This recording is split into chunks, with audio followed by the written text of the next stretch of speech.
Alors bonjour à tous, bienvenue à ma conférence Plan d'affaires de qualité, les éléments clés pour maximiser ses chances de financement. Alors tout d'abord, je me présente, David Olivier, fondateur du cabinet Olivier Services Conseil. Rapidement, formation et expérience professionnelle, je suis économiste de formation, j'ai une maîtrise en administration des HEC. J'ai également les titres comptables de CMA et CPA et finalement j'ai complété un MBA exécutif. J'ai plus de 15 années d'expérience professionnelle en analyse financière de projet, en plan d'affaires, en démarrage, en financement d'entreprise. Mon cabinet offre des services d'experts conseils en plan d'affaires en financement, en coaching et aide au démarrage, et en services conseils d'affaires connexes comme les stratégies marketing, site web, comptabilité, etc. L'objectif de la conférence n'est pas nécessairement de revoir l'ensemble des composantes d'un plan d'affaires en détail, mais bien de mettre l'accent sur certains éléments clés qui doivent impérativement se retrouver dans un plan d'affaires et qui permettent de répondre aux exigences des décideurs et des prêteurs et de maximiser ses chances de financement. Le contenu de la conférence, je vais voir avec vous rapidement l'ensemble des éléments de base d'un bon plan d'affaires, tout en mettant l'accent de façon plus approfondie sur certains éléments particuliers qui sont en vert à l'écran, dont le plan financier, les éléments du sommaire exécutif, la proposition de valeur unique et le Business Model Generation. Par la suite, on va voir les éléments incontournables d'un bon plan d'affaires, à savoir les éléments qui intéressent particulièrement les investisseurs et les prêteurs, et finalement, on va voir les erreurs fréquentes à ne pas reproduire. Alors commençons tout de suite avec le plan financier, qui est définitivement un des éléments fondamentaux et les plus importants d'un plan d'affaires. L'objectif ici n'est pas de donner un cours de comptabilité complet permettant de comprendre comment produire chacun des éléments à l'écran, mais bien d'identifier les composantes de base et les composantes clés qui doivent se retrouver dans le plan financier. Donc tout d'abord, première composante, on doit identifier les frais de démarrage et les sources de financement pour le projet. Par la suite, on doit produire un état des résultats prévisionnels permettant, en bout de ligne, de voir les bénéfices anticipés pour la future société, normalement sur 3 années pour un projet standard, parfois plus pour des projets qui nécessiteraient par exemple des grandes dépenses en capital comme la construction d'une usine par exemple. Par la suite, on doit également produire un état des flux de trésorerie mensuel normalement pour les 2 premières années. On doit identifier les besoins en fonds de roulement et finalement produire un bilan prévisionnel. Donc les éléments clés du plan financier. Tout d'abord, on doit démontrer sa capacité à financer le projet jusqu'à l'atteinte des flux de trésorerie positifs. Souvent, au démarrage, on a beaucoup de dépenses et peu ou pas de revenus. Il faut être certain de pouvoir financer ces premiers mois, le temps de générer des revenus et donc de s'autofinancer. D'où l'importance d'avoir des scénarios de rentabilité optimistes, pessimistes, réalistes, et donc d'avoir un modèle financier dynamique. Qu'est-ce que je veux dire par là? C'est d'avoir un modèle qui permette de voir les impacts sur les revenus, les flux de trésorerie, la rentabilité, les besoins en financement, de la variation de certaines variables importantes, comme par exemple le nombre de clients ou le nombre de produits vendus ou certaines dépenses d'opération. Quand on fait des prévisions financières, on a souvent évidemment beaucoup d'incertitudes sur les hypothèses à utiliser. Il est donc toujours très pertinent de connaître son seuil de rentabilité, à savoir quel est le revenu minimal qu'on doit générer pour couvrir nos dépenses. Une fois qu'on a identifié ce revenu minimal, il faut toujours se poser la question, est-ce que c'est atteignable? Est-ce que c'est réaliste? Par exemple, dans le pire des cas, on va réaliser dans certains dossiers que le marché total ou les parts de marché à atteindre qui permettraient de générer des profits à terme est tout simplement inatteignable ou trop petit ou etc. Bref, le seuil de rentabilité n'est pas réaliste. Finalement, pour terminer sur le plan financier, conseil pratique, Évidemment, la qualité du plan financier est souvent le critère de base pour le choix d'investir ou de financer ou non un projet de la part des investisseurs ou des prêteurs. Et moi, je vous dirais, toujours important de faire affaire avec un professionnel pour maximiser justement nos chances de financement et pas présenter un projet qui serait approximatif à ce niveau-là.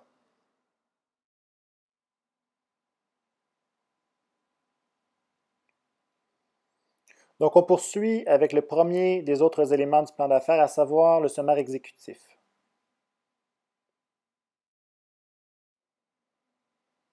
Les éléments de base d'un bon sommaire exécutif. Pour l'avoir vu fréquemment, cette erreur-là, vraiment important de résumer clairement et simplement son produit, son service, sans entrer dans tous les détails, mais pour bien faire comprendre, en gros, qu'est-ce qu'on essaie de faire comme projet. Il faut identifier également qui est notre clientèle cible et également à quels besoins on répond dans le marché, quel est le bénéfice que notre produit, notre service va apporter à notre clientèle cible. Important aussi de faire valoir les qualités des promoteurs, des entrepreneurs, leurs compétences et leur capacité à réaliser leur projet. Important finalement de présenter le modèle d'affaires de façon résumée. L'exemple ici est parfait. Qu'est-ce qu'on fait? Un service de partage d'auto. Qui est notre clientèle cible? Comment fonctionne notre service? Quelles sont les valeurs ajoutées qu'on apporte par rapport à ce qui se fait déjà dans le marché? Quel est le modèle de revenu? Comment nous payent nos clients? Quels sont les plans d'évolution de l'entreprise, le territoire visé? Et finalement, qu'est-ce qu'on recherche comme investissement?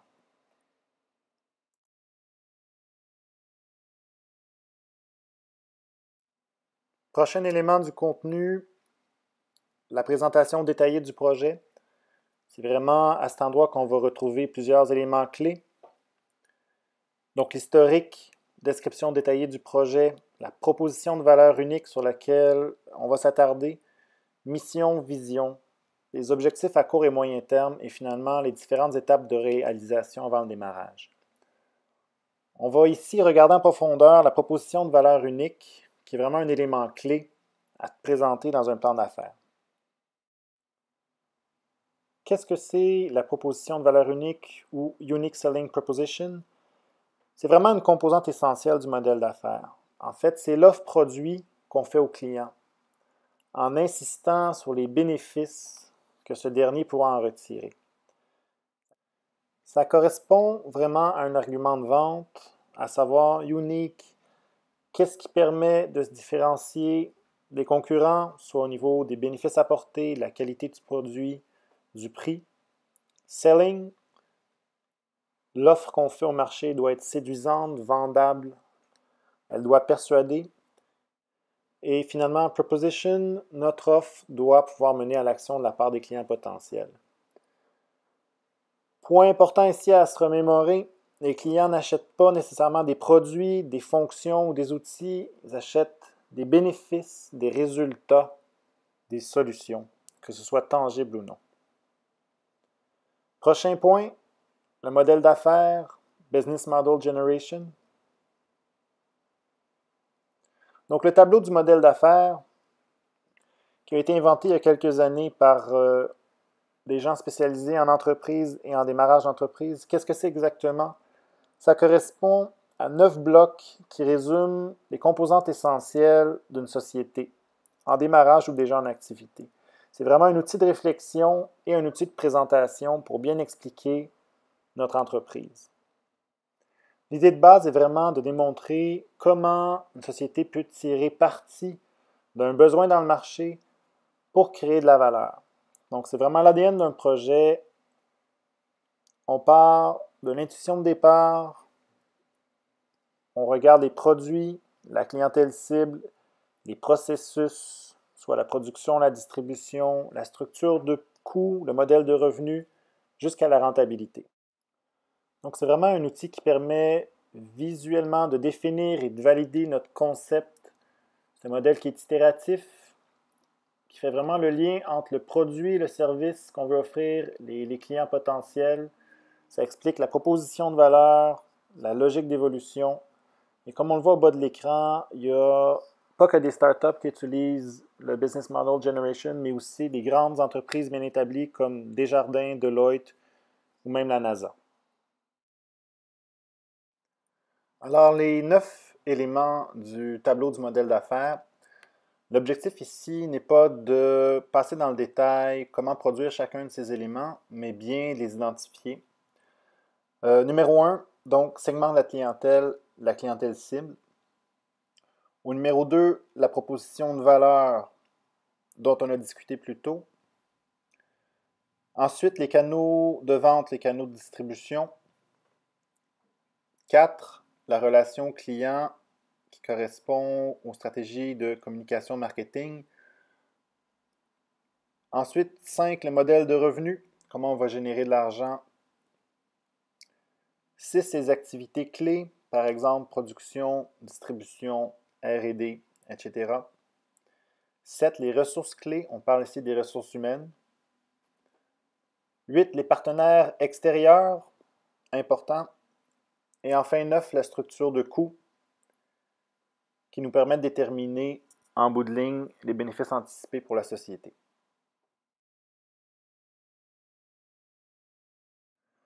On passe maintenant aux 4 prochains éléments d'un plan d'affaires, à savoir l'analyse de marché, les stratégies marketing et communication, les opérations et la structure organisationnelle.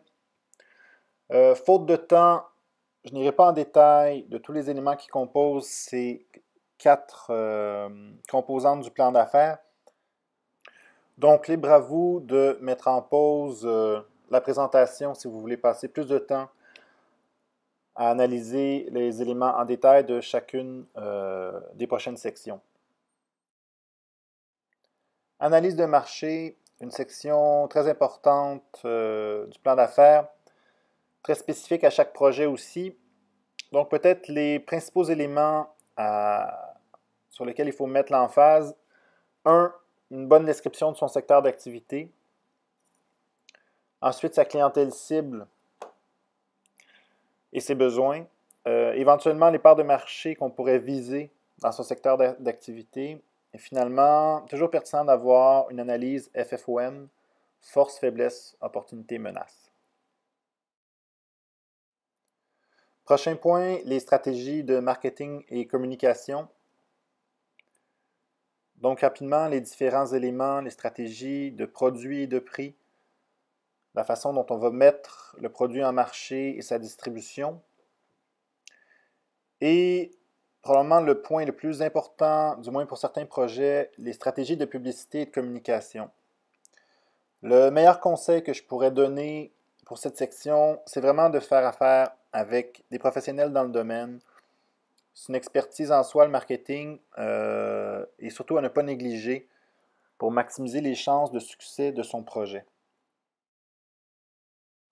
On passe maintenant aux opérations, une section très spécifique évidemment à chaque projet et qui est essentielle dans certains cas, particulièrement pour évaluer les capacités de production ou par exemple la distribution, la gestion d'inventaire, bref, toutes les activités pertinentes à une entreprise.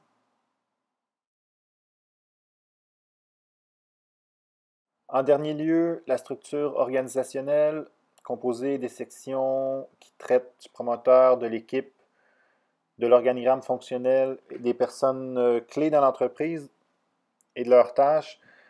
Peut-être conseil pratique ici, vraiment insister sur la qualité de l'équipe ou du promoteur, ses qualités entrepreneuriales, et faire ressortir ses réalisations, ses talents d'entrepreneur ou de gestionnaire. On passe maintenant aux éléments incontournables, à savoir les éléments sur lesquels il faut miser pour maximiser ses chances de convaincre un investisseur potentiel ou un prêteur. Tout d'abord, point très important, faire ressortir les compétences de l'équipe ou du promoteur. Je discutais dernièrement avec une haute dirigeante de Desjardins Capital de risque, puis elle nous confirmait que de plus en plus, les décisions d'investissement dans des entreprises en démarrage tiennent fortement compte de la qualité de l'équipe en place. Par la suite, comme on l'a mentionné précédemment, la proposition de valeur, très important de convaincre les décideurs, les investisseurs potentiels des bénéfices qu'on apporte à la clientèle cible avec le produit qu'on compte mettre en marché. Dernière section de la conférence, les erreurs fréquentes. À mon avis, et d'après mes recherches, les investisseurs se plaignent souvent du manque de professionnalisme des plans d'affaires qu'ils lisent. Et donc, ça revient au point numéro 1. Je vois souvent des promoteurs qui viennent me voir, qui me disent j'ai un projet, je pourrais faire le plan d'affaires moi-même, j'ai pas le temps, donc j'aurais besoin de votre aide. La réponse à ça, c'est que c'est faux. Un plan d'affaires, à moins d'être comptable financier et d'avoir beaucoup d'expérience dans le domaine, c'est un travail qui requiert une expertise. Et si on ne veut pas remettre un travail approximatif, je vous conseillerais vraiment de faire affaire avec un professionnel. Erreur fréquente numéro 2, sous-évaluer ses besoins en financement. C'est très facile de surévaluer ses ventes, surtout au cours des premiers mois d'existence d'une entreprise. Je le vois souvent. On est toujours mieux d'errer du côté de la prudence pour s'assurer d'avoir le fonds de roulement nécessaire en cas peut-être d'un scénario où les ventes se passeraient moins bien qu'on l'avait anticipé. Numéro 3, j'ai beaucoup d'entrepreneurs qui viennent me voir, qui ont peut-être trop d'idées, trop de projets, veulent tout faire en même temps. Donc le focus est primordial quand on veut lancer un projet comme il faut. Ensuite, une autre erreur fréquente, on pense souvent que son produit est unique, que personne d'autre ne fait ça. C'est souvent faux. Donc, bien important de faire une bonne analyse de la compétition. Point numéro 5, le manque de réalisme ou overhype, comme on dit en anglais. Si vous voulez garder, disons, le respect et la confiance des investisseurs potentiels, évitez les déclarations trop optimistes. Comme on voit souvent, bref, on peut rêver grand, mais il faut planifier et tenter de vendre le projet avec des objectifs, si on veut, réalisables, mesurables et surtout réalistes. Voilà qui conclut la conférence. Merci de votre attention. Je vous rappelle les services offerts par mon cabinet, des conseils, de l'aide au démarrage, du coaching, plan d'affaires professionnel et de l'aide au financement et des services conseils experts pour des éléments liés au démarrage d'entreprise autres que le plan d'affaires. Je vous souhaite un bon salon national de la création d'entreprise et au plaisir de discuter avec vous de votre projet.